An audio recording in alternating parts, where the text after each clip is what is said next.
ভারতীয় বিভিন্ন মিডিয়াতে অপপ্রচার চালানো হয়েছে। এটা বাংলাদেশের বিরুদ্ধে তথ্য সন্ত্রাস করা হয়েছে। আমরা বলে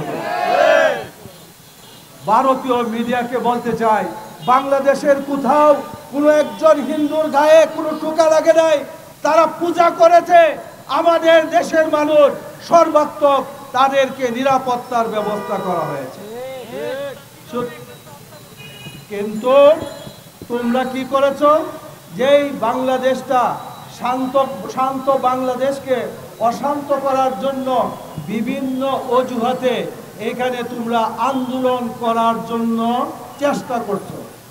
জানি যে পতিত সরকারের তাদের সেই ষড়যন্ত্রের কারণে ইসকন নামক একটি সন্ত্রাসী সংগঠন আমাদের চট্টগ্রামে আমাদের একজন আলিম আইনজীবীকে সাইফুল ইসলাম আলিমকে হত্যা করেছে এবং এই ইসকনের মাধ্যমে পতিত স্বৈরাচারের দূষণ আওয়ামী ছাত্রলীগের সন্ত্রাসীরা মাঠে ময়দানে একত্রিত হয়ে বিশৃঙ্খলা তৈরি করে সরকারকে তারা বেকায়দা ফেলার জন্য ব্যর্থ চেষ্টা করেছে।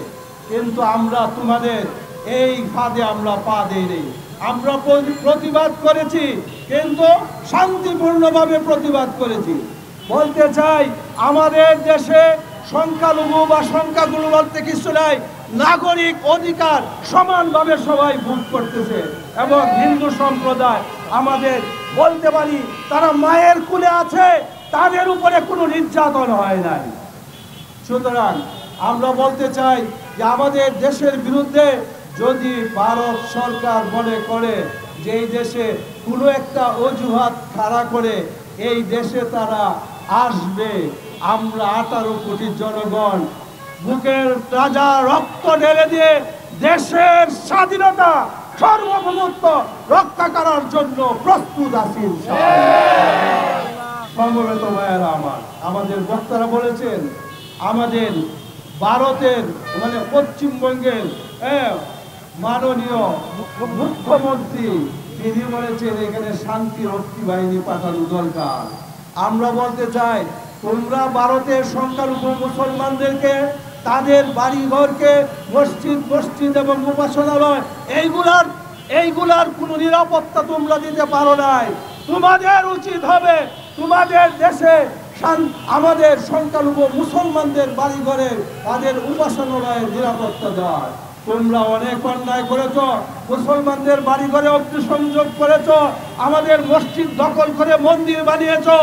আমরা তারপরেও বিশ্বের মুসলমানরা নিশ্চুপ আছি। কিন্তু ভারত সরকারকে বলতে চায় আজকে আমাদের শান্তিপ্রিয় মানুষকে এই দেশে তোমরা অশান্ত করার চেষ্টা করবে না।